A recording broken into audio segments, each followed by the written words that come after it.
The Grand Council chamber was barely standing. Cracks ran through its marble walls. Fire flickered in broken lights. Smoke hung in the air, thick with dust and despair. Alien leaders sat in silence. There were no arguments today. No loud voices. No proud declarations. Only fear. Counselor Vreen of the Cyrenax looked around. Of the original 72 members of the Galactic Council, only 20 remained. The rest, gone. Their homeworlds turned to ash. Their fleets shattered like glass against an unstoppable force. And that force had a name. Humanity, Vreen whispered. They are the fire that never stops burning. The chamber doors opened with a groan.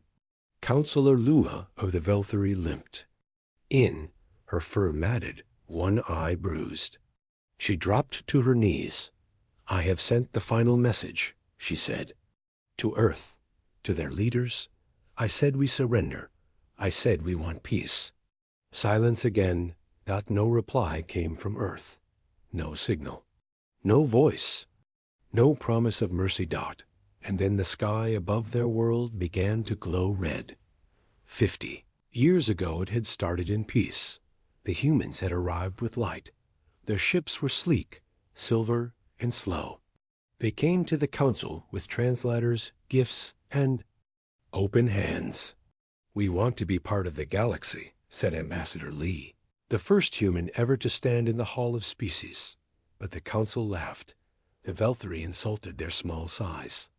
The Drek mocked their weak bones and short lives. The Harkin called their language barbaric noise. No one welcomed them. Only a few minor species showed interest. But that wasn't enough. And then it happened. On the outer edge of the Aster, Reach, a human colony named Arden's Hope, was destroyed. Over 10,000 humans killed. No warning, no trial.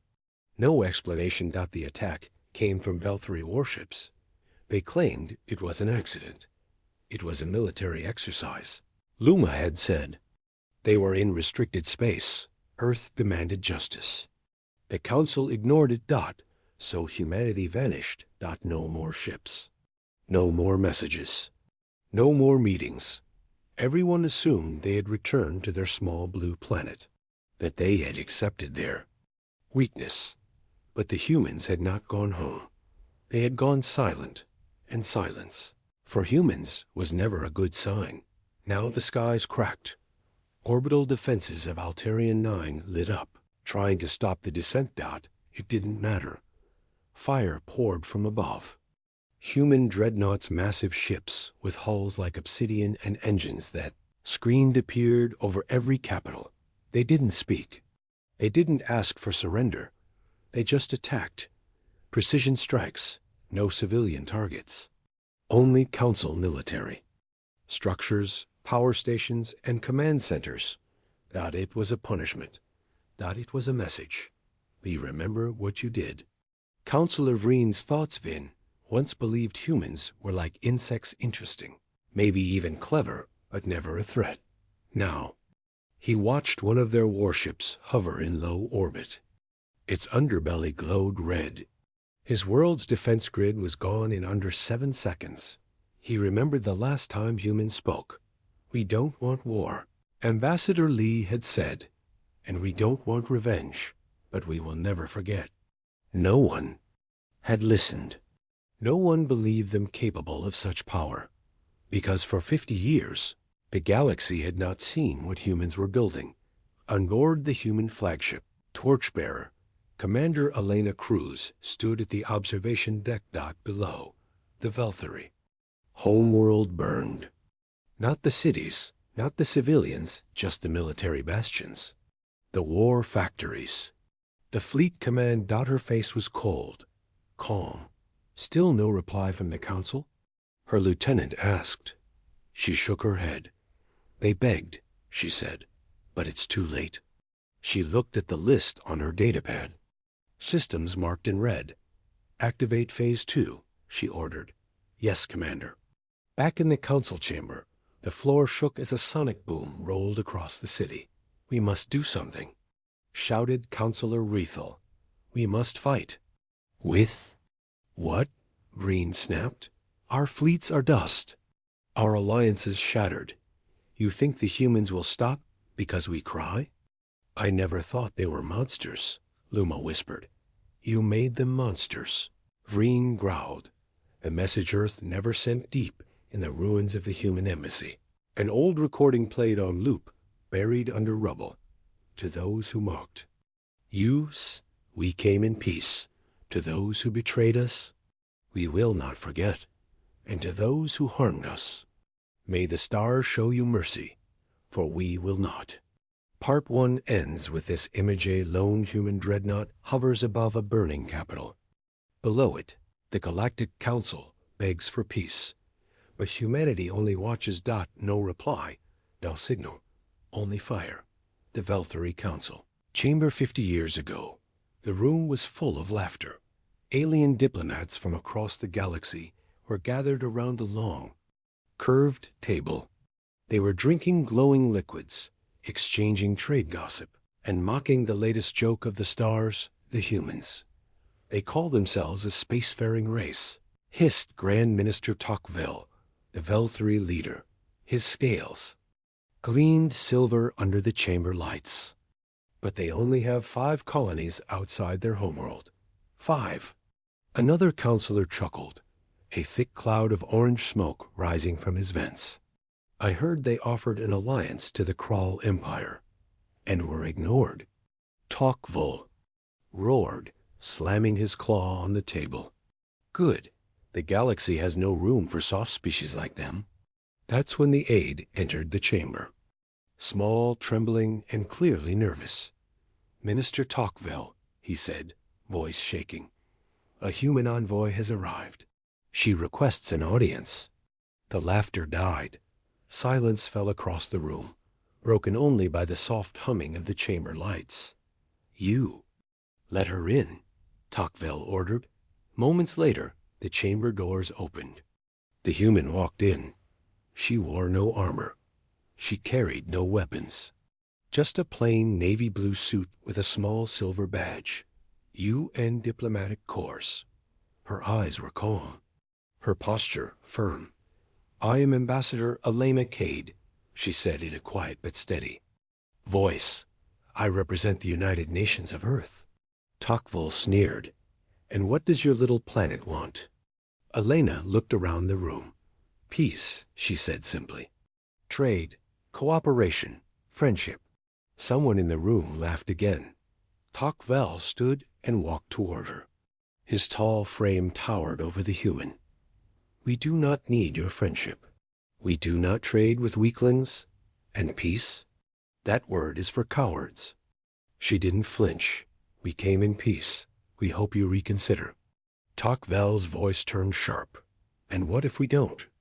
Elena stared him in the eye. Then we will still not raise our weapons.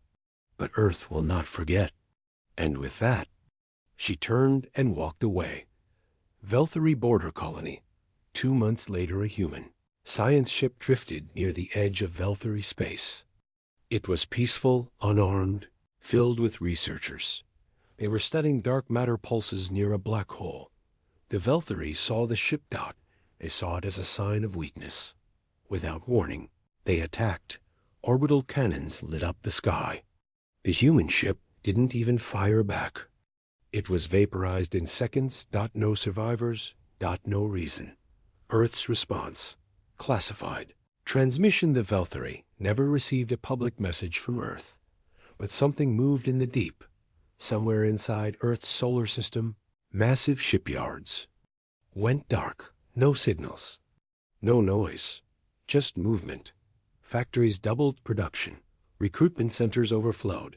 The stars around. Sol grew quiet. Then Earth disappeared from galactic communication. No one knew why. At first, the galaxy didn't care. They thought the humans were broken. Crushed by grief. They had no idea. Present day, 50 years later. Vel stared at the hollow map of his empire. Dozens of red dots glowed across it, each one a destroyed city, a lost shipyard, a burned colony. The human fleets had returned. But these were not the small vessels of old. These were massive dreadnoughts, black as night, shaped like nothing seen before. They did not announce their arrival. They did not answer hails. They only delivered destruction, fire and silence. The Velthary Empire was collapsing. Vel stood, alone in the same chamber where he had once laughed at Ambassador Elena Cade. His claws trembled now. He whispered to no one. We should have listened. General Krax stood before the command screen. His scales were faded green, his face marked by decades of battle. Around him, junior officers scrambled from station to station, shouting over one another as alarms blared. The sky above Velthra, prime their capital world, was on fire. Human ships had appeared without. Warning. Not just one or two hundreds. The fleet moved in silence. No broadcasts, no threats, no mercy. Activate the defense grid. Krax barked. Deploy interceptor drones. Fire all orbital cannons. A wall of explosions lit the upper atmosphere. Velthary weapons fired first, but nothing touched the human ships. Their shields, if they had any, were invisible. But somehow, the missiles disintegrated before contact. Energy beams from the defense grid bent around the human dreadnoughts. Like water hitting stone. Then came the response. The largest human ship in the fleet, designated only as HSF. Silence moved forward. No energy surge. No weapon signature. Just light. White. Hot. Blinding. A single beam lanced from its underbelly. It struck the Velthary defense station, the very one Krax stood inside. There was no explosion, no sound out. Just nothing. The structure ceased to exist. 20 minutes earlier, Deep Space Fleet Admiral Mara Chin of the United Nations Stellar Navy watched the operation unfold from her command deck aboard the Silence. She stood tall in her black command uniform, eyes cold, posture calm. Around her, officers worked silently. Report, she said. Target grid disabled. Primary station erased. No loss of friendly units. She nodded once. Proceed to Phase 2. Disable orbital traffic. Ground insertion teams ready? Locked and loaded, Admiral. Good. Remind them. Capture only what speaks. Leave the rest. Velthary Capital. Ground assault begins. Thunder cracked across the capital as human troop carriers punched through the sky. They were sleek, black, angular like flying knives. Velt citizens screamed and scattered, but the humans didn't fire randomly. They didn't bomb cities. They landed. Troops. Emerged tall figures in black-powered armor with no visible faceplates. Silent, deadly. They moved with eerie coordination. One shot. One kill. No wasted movement. Their weapons didn't just kill, they deleted. Velthary soldiers disappeared in flashes of light. No bodies left behind. It wasn't war. It was judgment. Command. Bunker. Below the surface, Tokov stood beside what was left of his war council. Half were dead. The rest were silent, trembling. All watched the screen. The humans were walking through the capital streets. Buildings collapsed. Statues fell. Resistance burned. Where are our reinforcements? Someone asked. No one answered. Where is the Galactic Council? Another whispered. Still. Silence. No help was coming. The Council had abandoned the Velthary just like they abandoned Earth 50 years ago. Suddenly, a new signal appeared. A transmission. Val leaned forward. It was audio only. A woman's voice. Calm. Familiar. You asked what happens when peace is rejected. The voice said, now you will understand why Earth remembers. Tokvol's eyes widened. It was Elena Cade. She was still alive, still watching, still waiting. Galactic News Network Emergency Broadcast. This is Tetragon, reporting live from outside the Velthary systems. We are witnessing the fall of a galactic superpower. Behind her, distant flashes could be seen, human ships firing, Valkyrie ones crumbling. The United Nations Stellar Navy has made no statements, no broadcasts. Every planet they've visited has gone dark. She paused. We once laughed at Earth. We called them weak, soft, primitive. She swallowed hard. Now the galaxy watches and begs for peace. But Earth is not answering. Not yet. The Council was in a panic. The Valkyrie homeworld was no more. One day, their sunlit cities had been shining bright across the ice plains of Valther Prime. The next, everything was gone, turned to ash. All that remained were sensor records of something arriving. A single ship, massive, silent, no message, no demands. Just destruction. And the strangest thing? Not one energy signature matched anything in the known galaxy. The Council gathered again, fewer now, and far less confident. Words of fear were no longer whispered. They were spoken openly. They're not using plasma. They're not using torpedoes, said Chancellor Revith of the Draskari. They're using something else, something we can't trace. They didn't even respond to Valkyrie pleas. Their cities were shielded. And it didn't matter, said High Regent Tervira, her voice shaking. They never announced themselves. They never broadcast anything. Just silence and death, growled General Vakral of the Irani Horde. Then, the Council's oldest member, a quiet and ancient being named Ulan, lifted his silver eyes. We mocked them, Ulan said, slow and heavy. We mocked them when they asked for trade, when they offered peace, when they begged for a place among us. Everyone went quiet. We denied their existence as equals, Ulan continued. Some of us took it further. Some of us struck. First, the entire chamber turned toward the Valkyrie's now empty chair. It was arrogance, Ulan whispered. And now we reap fire. Back to Earth, 50 years ago, when the Valkyrie colony attacked the human settlers on Meridian 4, the response from Earth had been unusually calm. Too calm. There was no military response, no retaliation, not even diplomatic protest.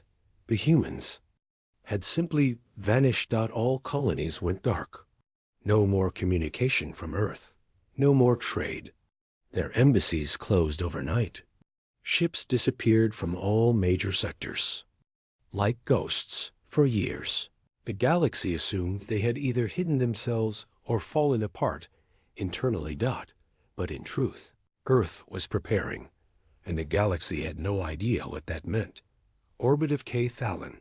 Present day, the K-Thalan system was one of the oldest in the galaxy. Its twin suns and 5 life-rich worlds had stood untouched for centuries. The people there believed themselves safe, far from any conflict. Then, a tear opened in space. Out of it came not a fleet, but one ship, sleek, monstrous, coated in black armor with no visible weapons. It drifted in orbit, unmoving, unbothered.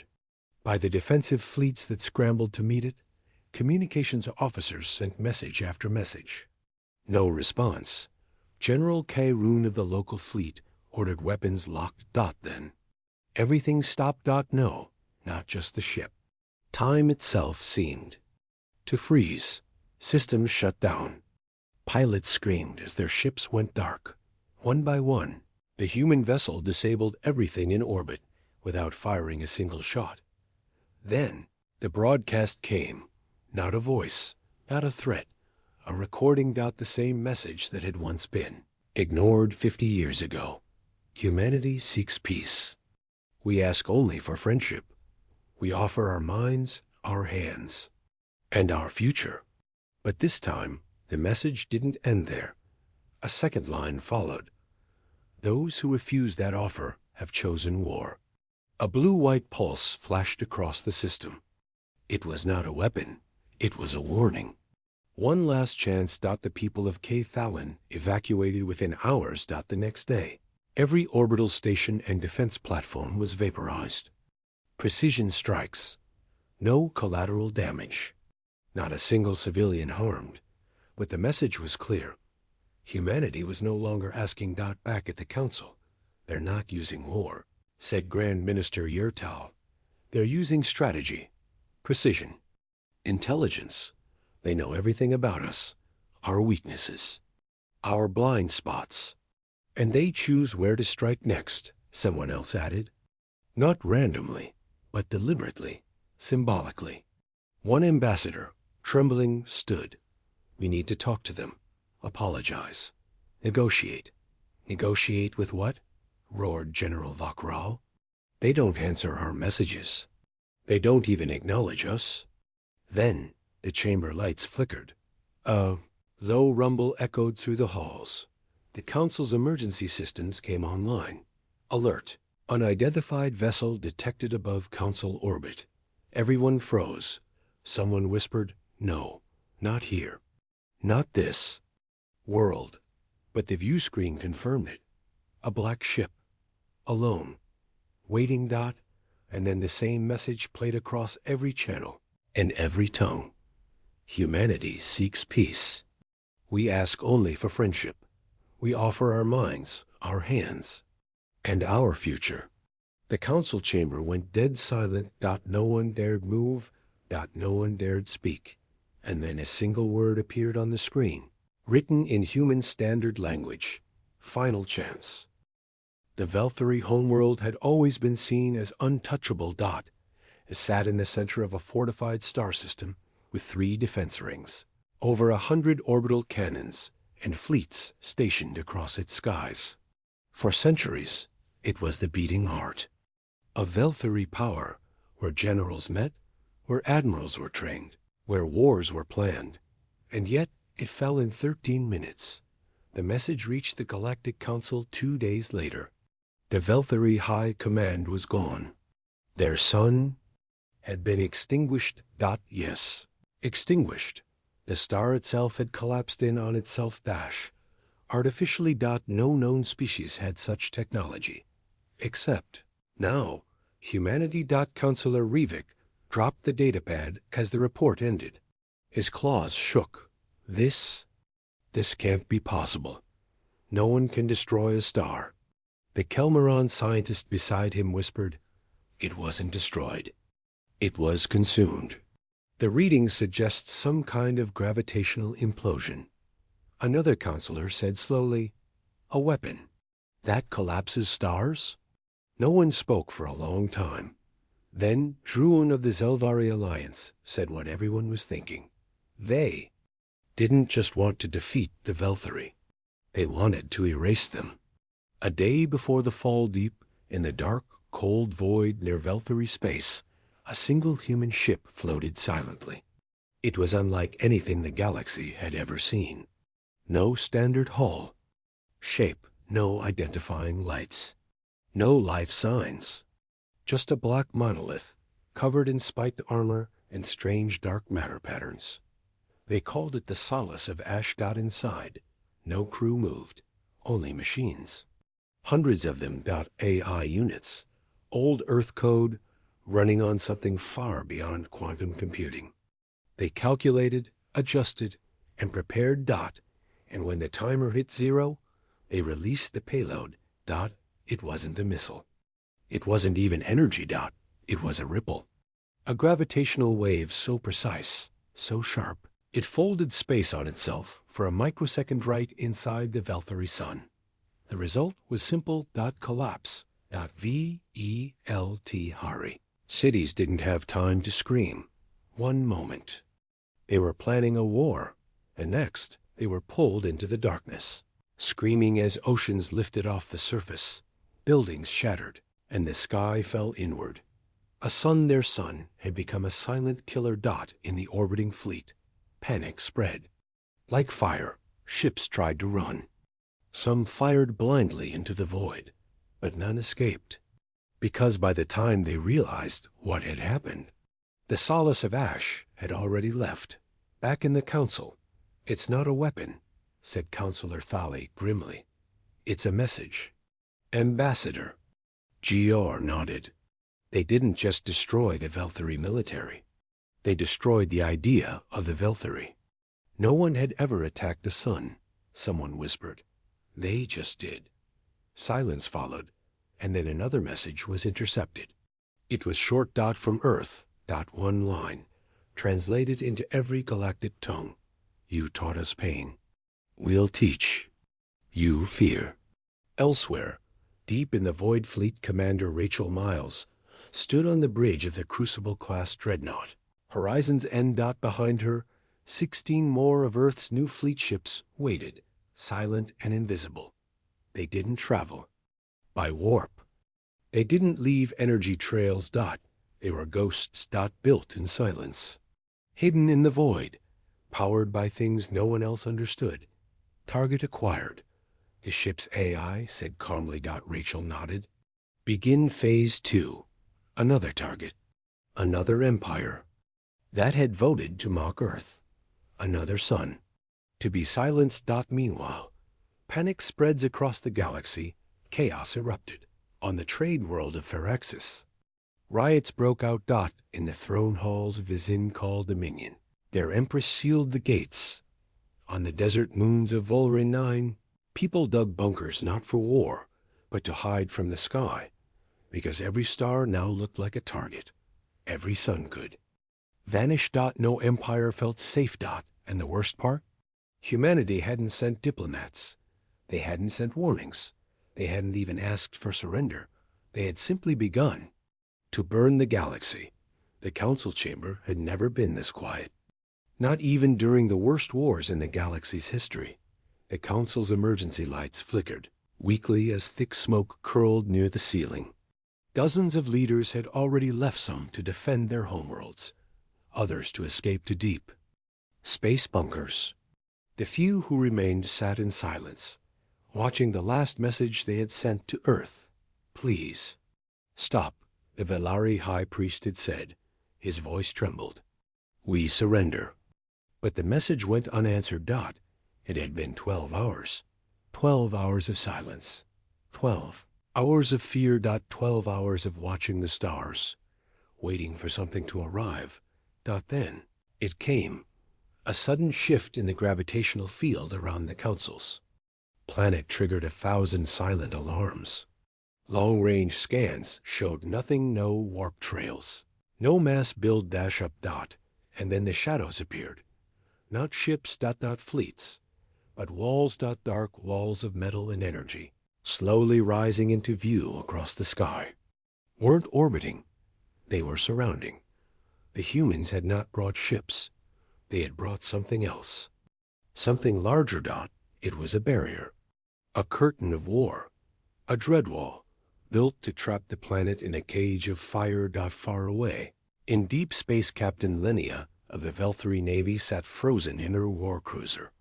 Her screen flickered with old footage of the last human colony before it was attacked by her people 50 years ago. She had been there. She had pulled the trigger. Now her entire fleet was gone. She was the only one left, not because she escaped, but because she was spared. A message had appeared on her screen 10 minutes ago. Not a voice, not an image, just 3 words in Terran Standard. You were warned. She tried to speak, tried to send a reply. Her ship's systems were all functional. Weapons armed. Shield strong. But she didn't move. She couldn't. Because she saw it. A human vessel, no. A human construct was hovering just outside her window. It wasn't a ship. It was shaped like a spear. Silent. Massive. Watching. And then it blinked out of existence. Just like that. Not a warp. Not a jump. Just vanished. She knew it wasn't gone. It had chosen to leave. To let her live. Council chambers. Present moment. We should launch everything we have, growled Commander Kalak of the Jernuk Empire. We cannot wait for death. No, whispered the Empress of Valuan. You saw what happened to the Drothari fleets. All 8,000 ships destroyed without firing a shot. There must be something they want, said Senator Hoon. Resources? Land? We can give. They don't want land, cut in Chancellor Veller. They don't want gold. They don't even want surrender. And what do they want? Number. One answered Dot. Not at first, Dot. And a quiet voice came from the edge of the chamber, Dot. It was the oldest among them, Elder Janir of the Shalara Union. They want silence, he said. They want revenge. The others turned to him. I warned you. All, he continued, 50 years ago. I told you the humans do not forget. That their silence was not peace, it was preparation. You said they would forgive, hissed a Zenth diplomat. I was wrong, Janir replied. They did forgive, but not all of them. Earth, unknown location, deep under the surface of what was once the Atlantic Ocean, a human figure, stood in front of a black screen. Her uniform bore no insignia. Her face was calm, but her eyes burned. She watched the Council's message again. Please, stop. The message ended. She stood there, Dot still, Dot silent, then turned to her team behind her. Proceed, she said, Dot, with a single command. The sky above the Council's world began to glow. Not red, not orange, but blue. A pure white-blue fire. The kind that leaves no shadow behind. Dot in orbit. The wall surrounding the planet now opened, but not to let something in, Dot, to let something out. Inside the circle, tens of thousands of human drones and AI war cores ignited their engines. Not ships, not manned. Dot, just destruction. A storm of light. On the surface, the Council screamed into coms, begging, pleading. Stop. We surrender. Please, we beg you. We'll give anything. But it was already too late. The first fire beams landed, and with them came silence. The skies over Calthar 9 turned red. Dot, not because of sunsets or clouds, but because of fire raining fire. Admiral Kreen of the Loxery watched from the mountain bunker as the horizon glowed. Cities were vanishing. Shields broke like glass. People ran, screamed, vanished. He had once laughed at humans. Now he prayed they would never find his hiding place. The human dreadnoughts didn't broadcast warnings. They didn't open communication channels. They arrived in orbit, deployed orbital fire relays, and left nothing behind. The Council had begged for peace 2 weeks ago. Still, Earth had not replied. Instead, the attacks had grown. First, the Velthari. Homeworld. Then the Akril mining fleets. Now Calthar 9. Admiral, whispered one of his officers. Reports say a single ship did this. Just one, no escort. Kreen's eyes widened. That can't be. That's not. It's confirmed, the officer said. The same vessel destroyed the Velthari's moon station, and now it's here. Kreen sank into his chair. He had once served on the committee that rejected Earth's trade offer. He had called them backward mammals in front of the whole chamber. Now, all he could do was wait. The humans weren't fighting a war. They were making a point. On board the human ship Scourge, Commander Talia Lin stood silently on the bridge. Her crew didn't speak much. They didn't cheer after each mission. They didn't celebrate the devastation they left behind. This wasn't a war of revenge. It was a correction. Next target? Talia asked. Zixel Colony, former Velthari ally. Her AI responded. Light defenses. Civilian population. Moderate. Talia paused. Scan for evacuation efforts. None detected. She nodded once. Proceed. A hum filled the ship. Orbital platforms unfolded like steel wings. Energy built up in their cores. The stars turned. Orange. Fire fell. Talia's eyes closed as the destruction played out. 50 years ago, she had lived on Mars. She had seen the Velthari bomb her home.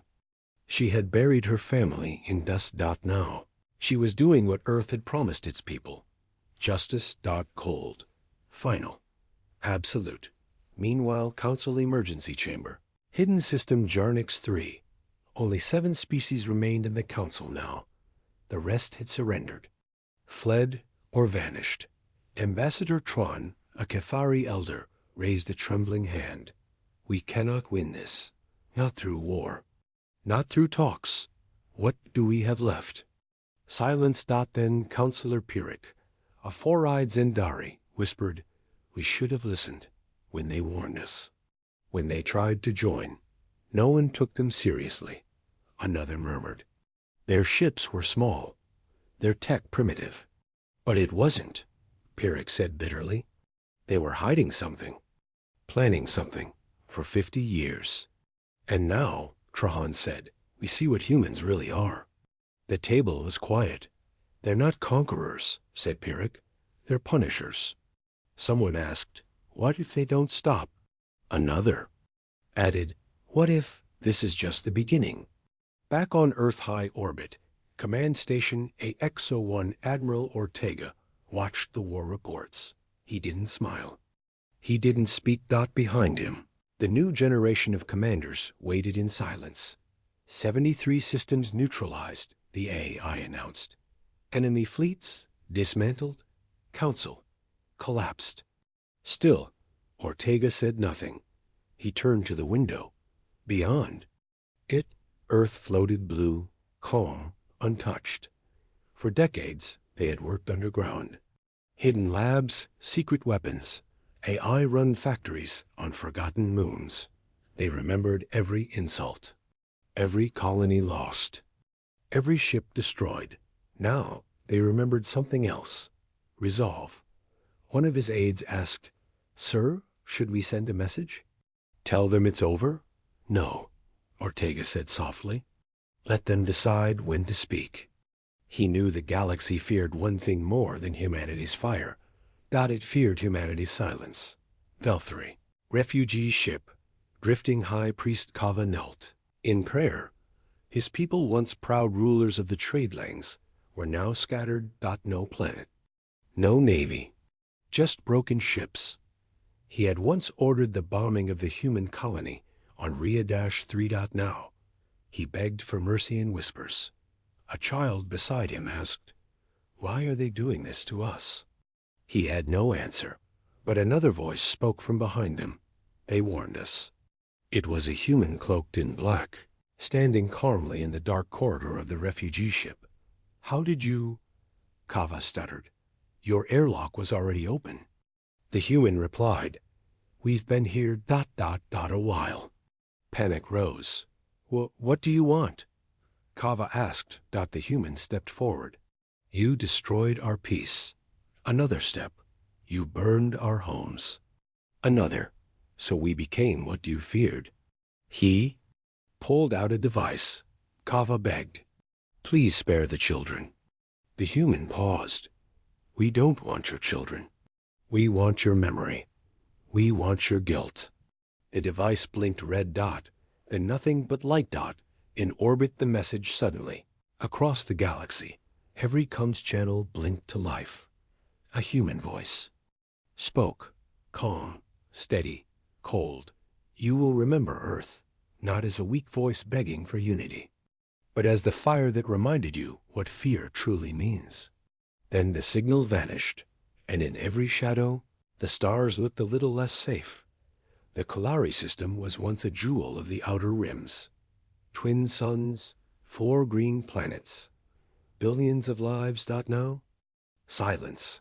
Ash. Orbiting debris. Admiral Soren stood on the bridge of the HSF Revenant. His face was calm, his voice steady. But his eyes told a different story. Exhausted, cold, empty. Status report, he said. Velthary fleet is gone, Commander Lin replied. No survivors. Civilian transports destroyed during their retreat attempt. Kalari Prime is gone, sir. Soren gave a small nod. No victory. No celebration. Just another system burned under the name of justice. A comms officer turned. Council has sent another message. Same plea as before. They beg us to stop. Soren didn't even blink. Do not respond. Back at the Galactic Council chamber, panic spread like wildfire.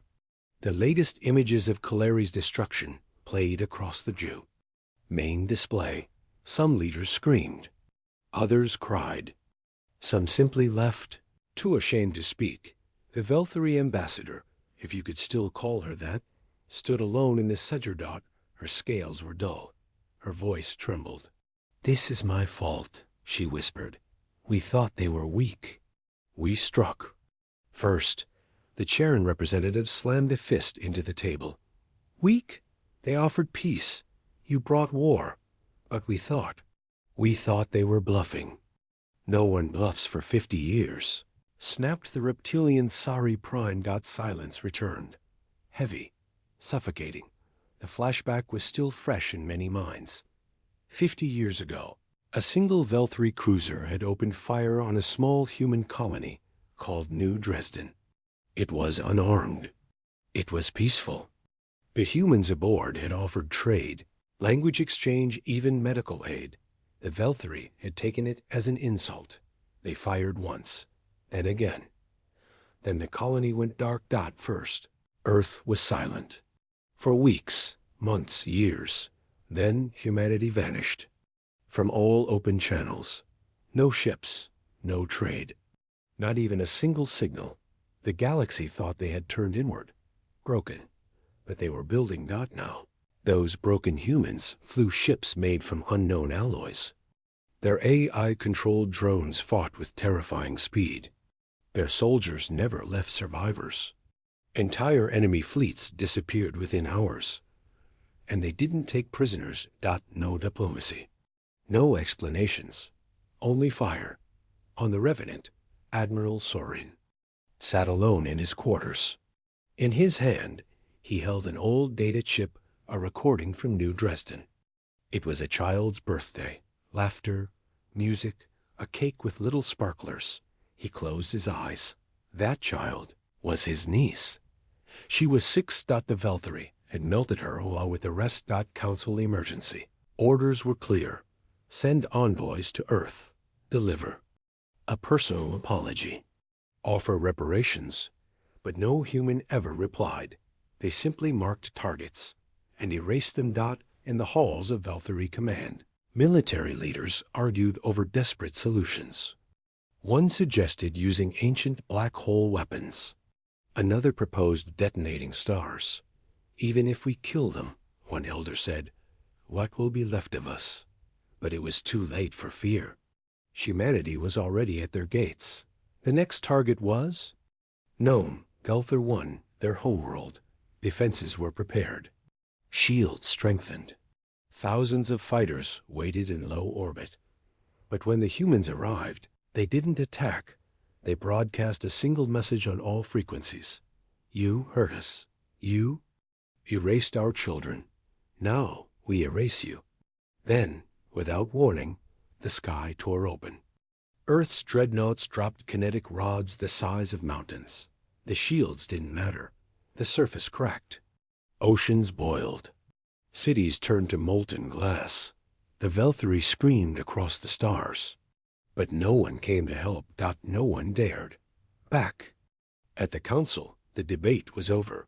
There's no negotiating. The Yakari said, they don't want peace. The Yellorian agreed. No, whispered the Varnak elder. They want silence. They want us to feel what they felt. A young analyst brought up a chilling theory. Every target they destroy, it matches an old trade route. One where Earth once asked for friendship. They weren't random attacks. Were memories. Burned into the stars. In a dark chamber deep below Earth's rebuilt capital. A lone figure sat before a glowing table. She was called the Speaker. Not a president, not a general.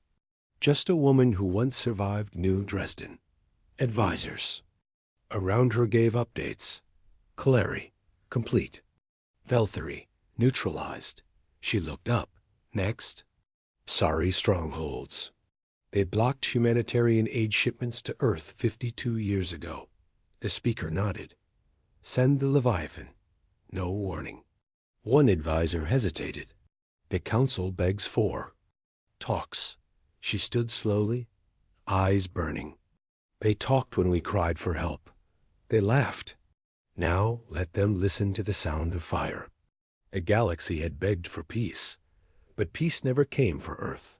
Only fire did. And Earth brought it all. The council building was gone. Not just destroyed, erased. Where once stood a monument of unity and power, now floated only dust and molten stone in the vacuum of space. The orbital camera feed flickered, then went dark. Silence gripped the galaxy. Message had been clear. Earth did not want to talk anymore. No more warnings, no more second chances. The era of diplomacy had ended. Aboard the last Velthary dreadnought, High Admiral Tresk watched the feed vanish.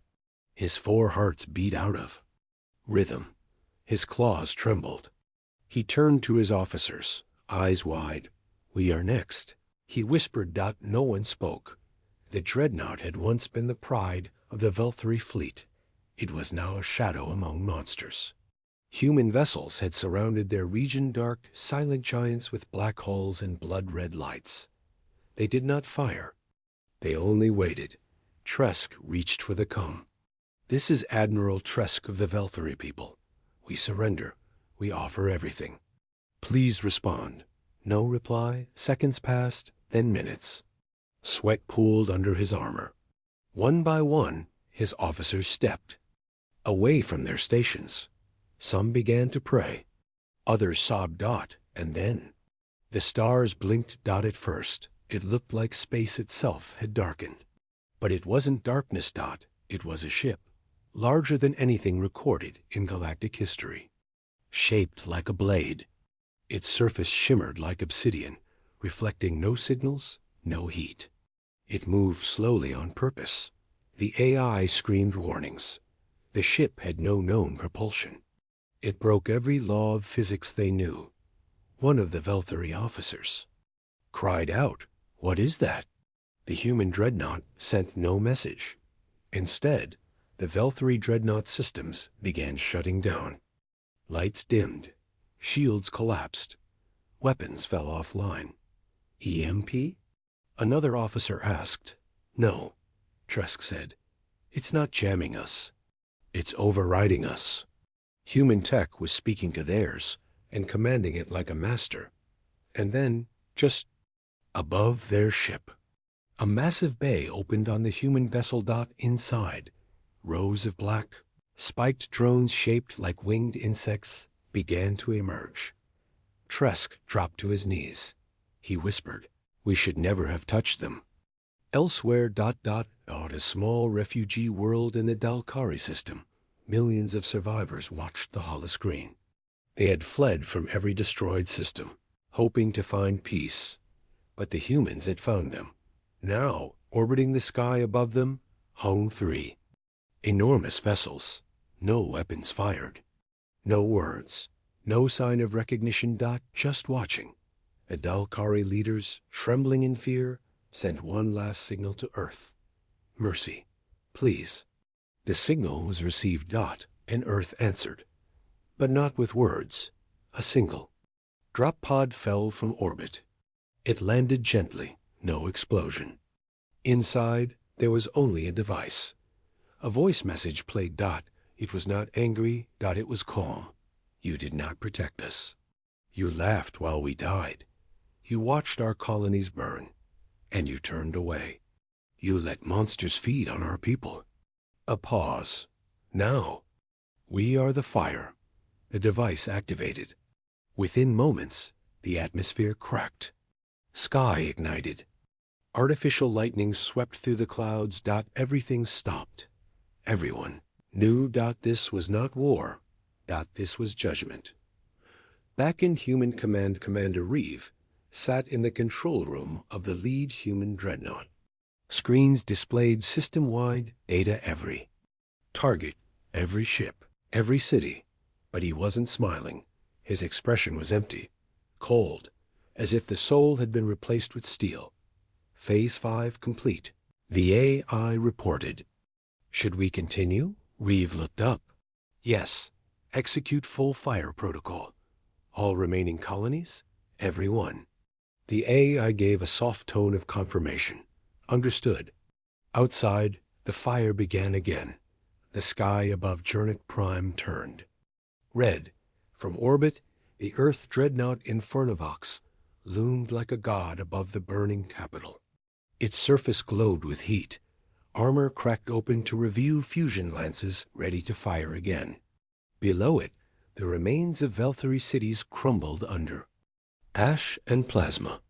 Inside what was left of the Galactic Council chamber, half smashed, half buried in dust, only a few species remained. The proud, the cruel, the once mighty now huddled behind cracked pillars and broken screens. Ambassador Euron of the Saraki tried to speak, his translator crackling through interference. Human command, this is a request for mercy. We surrender. Please ... stop. But the humans had already stopped listening. That time had passed. Humanity's fleets moved across star systems like fire through dry grass. Each ship bore no colors, no banners. Only black hulls with markings in a language few could read, ancient Earth dialects, long thought lost. The new human doctrine was simple: no negotiations, no second chances. From the ashes of their forgotten colonies, Earth had built more than weapons. They had built resolve, a cold, perfect focus that the galaxy had never seen. While the rest of the Council fought petty wars and traded insults, humans had watched. They had remembered. And then they had vanished. Now they were back, with technology that couldn't be hacked, tactics that couldn't be countered, and soldiers that didn't speak. The old ways no longer worked. On the bridge of Infernovox, Admiral Kale sat in silence. His face was pale, eyes hard as stone. He didn't smile when cities fell. He didn't gloat when enemies begged. Behind him stood the reason the galaxy was burning. A single young girl. The Velthury had called her colony a test zone. She had watched her parents die in fire. Now she stood in uniform grown, trained and forged in Earth's fire. Target. Next system, she said softly. Kale nodded. Confirmed.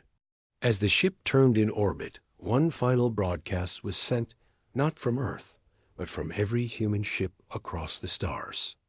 It simply said, "This is not vengeance. This is balance." Across the galaxy, rebel factions rose against the Council. Species that once feared Earth now saw hope in their fury. The balance of power shattered. Empires fell. But Earth did not stay to rule. Once the Velthury homeworld burned, the fleets began to vanish again, just as quickly as they had come. The final shot of the story ends on a peaceful world. Decades later, a child looks up at the stars. Will the humans ever come back? She asks. Her grandfather nods slowly. If the galaxy forgets what it did, they will. And far beyond, the edge of known space, in a black system with no name, Earth watches.